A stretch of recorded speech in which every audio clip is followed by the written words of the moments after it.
Bonjour à toutes et à tous, bienvenue pour ce tirage de janvier, le premier de l'année 2025. Mes meilleurs vœux à tous. Déjà, on va commencer par ça, à tous et à toutes.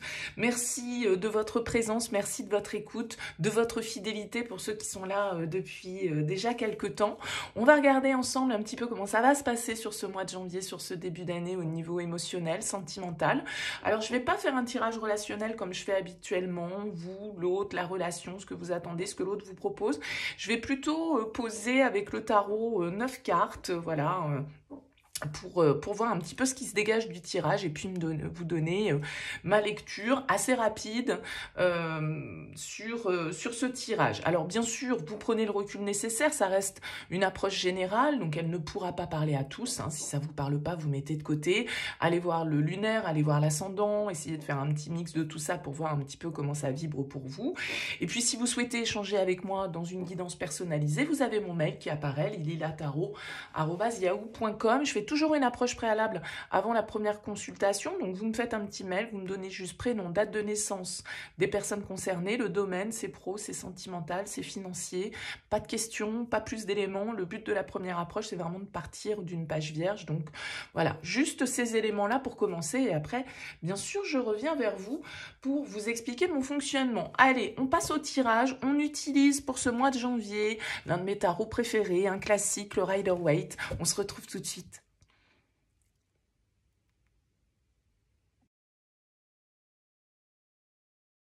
Bienvenue les Sagittaires pour les énergies sentimentales de ce mois de janvier. Alors, on a en dos de deck pour vous un cavalier de denier. Cavalier de denier, il peut nous indiquer l'influence d'un signe de terre, taureau, vierge, capricorne.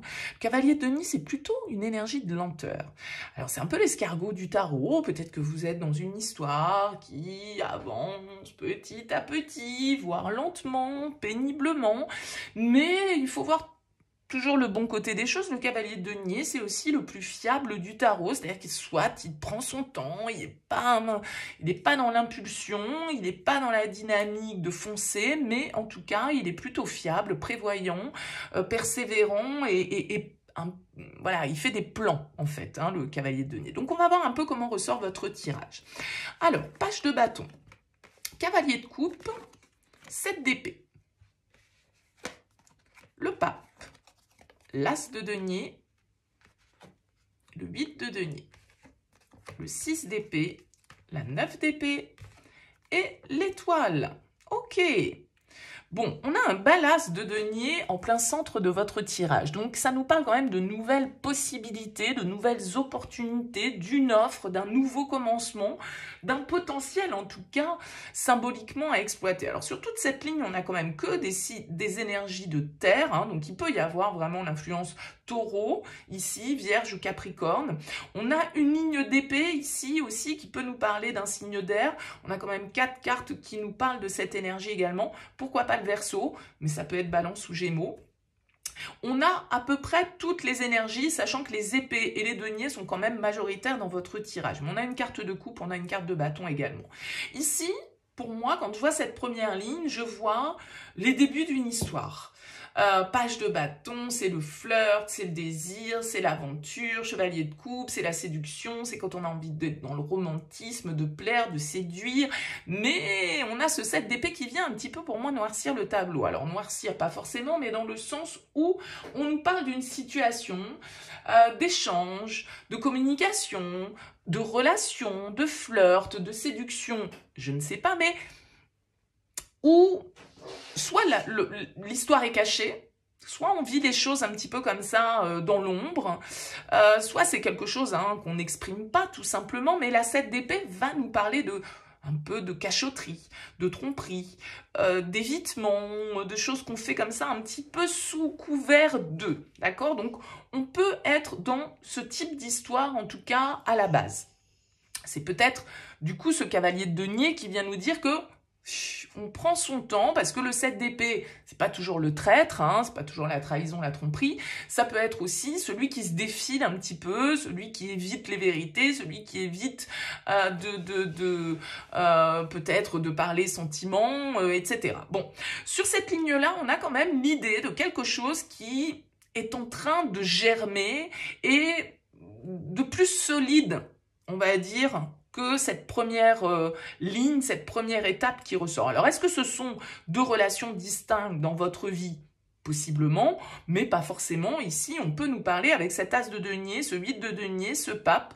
Peut-être que cette proposition, ce potentiel, eh bien, il est professionnel, il n'est pas personnel. C'est-à-dire que, pour moi, vous pouvez être, là, les Sagittaires, dans une situation où vous vivez une histoire, un truc qui est peut-être pas forcément hyper bien établi, mais qui dure depuis un petit moment, ou pas, hein, parce que ce cavalier de denier peut symboliser autre chose que le temps.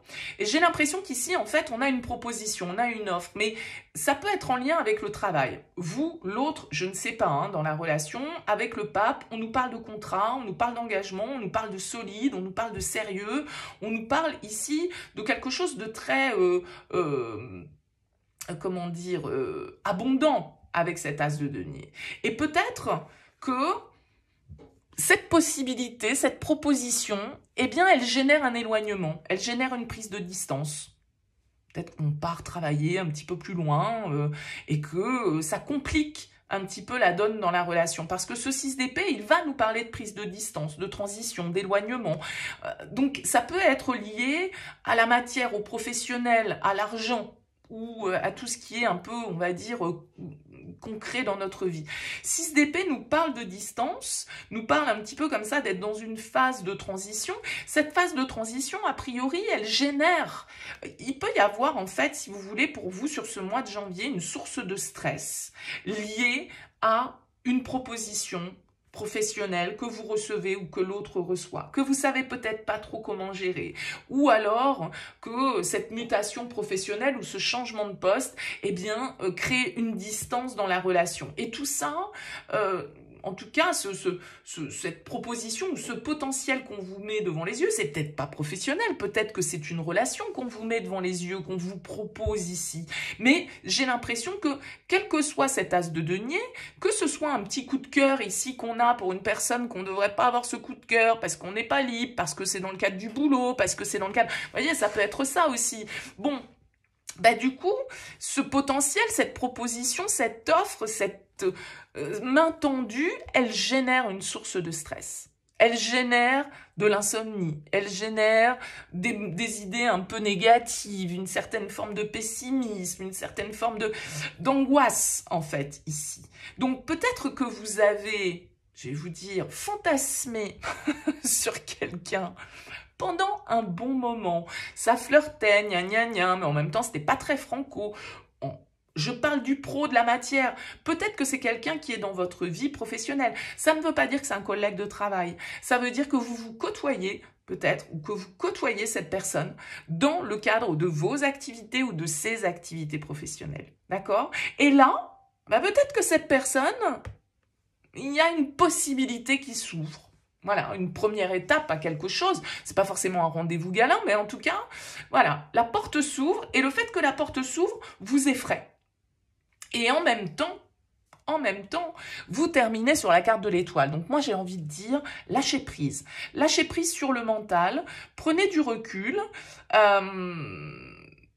parce que, comme je l'ai dit, il y a beaucoup de cartes ici qui peuvent être dans la symbolique des épées. Donc, le mental, la tête, et ça tourne, et ça vire, et on sépare, et on fabule, on extrapole, ça nous travaille, on ne sait pas trop ce qu'il est bien ou pas bien de faire avec ce pape. Vous voyez ce que je veux dire? L'étoile, elle vous dit, laissez-vous guider. Écoutez votre intuition, laissez-vous porter, calmez vos pensées. Calmez vos pensées. Il n'y a qu'une carte de coupe ici. Elle est là, le chevalier de coupe. Donc, c'est quand même le cœur qui ressort. Maintenant, le chevalier de coupe, il est assez spontané, d'accord? C'est-à-dire que il doit suivre un petit peu cette direction. En fait, si vous voulez, j'ai l'impression que la direction qu'on vous offre sur ce mois de janvier, les Sagittaires, elle va créer un petit peu un cas de conscience chez vous. Elle va vous mettre un petit peu les méninges dans tous les sens en vous disant qu'est-ce que je fais, j'y vais pas, que ce soit soit parce que vous devez accepter une offre pro qui pourrait avoir des conséquences sur votre relation, un éloignement, une distance, vous en avez peut-être peur, que sais-je, ou que ce soit parce qu'il y a une nouvelle possibilité qui se présente à vous. Comme je le disais, peut-être quelque chose voilà, qui a toujours été un petit peu masqué, hein, dans le jeu aussi, hein, pourquoi pas avec ce page de bâton, si c'est quelque chose qui dure, mais ça peut être quelque chose qui se présente à vous là sur ce mois de janvier. Donc avec l'étoile, on a quand même l'idée ici de lâcher prise, de se laisser porter sans chercher à contrôler en fait. Les épées, elles peuvent nous parler d'une tentative de contrôle un petit peu, c'est-à-dire que c'est votre cerveau qui prend le dessus plutôt que le cœur. On est quand même dans un tirage sentimental, c'est censé être le cœur en priorité, et là la tête tourne beaucoup. Peut-être parce qu'il y a aussi comment dire, des considérations matérielles, des considérations professionnelles qui viennent interférer dans toute cette dynamique. Ça peut être ça qui génère du coup cette dynamique de pensée et d'essayer de contrôler la situation. Mais l'étoile, on vous dit de toute façon ici, page de bâton, as de denier, étoile, dans cette trajectoire-là, il y a cette possibilité que la vie vous offre sur le mois de janvier. De toute façon, c'est un peu écrit avec l'étoile. Faut vous laisser porter. Il faut prendre ce que la vie nous donne et pas forcément chercher à contrôler la trajectoire. C'est un peu ça aussi. Donc, a priori, c'est sentimental, mais comme je le disais, les deux peuvent être liés. Alors, dites-moi, laissez-moi un petit mot, un commentaire sous cette vidéo, les Sagittaires, pour me dire comment ça aura vibré pour vous. Je vous souhaite en tout cas un très beau début d'année 2025. À très vite.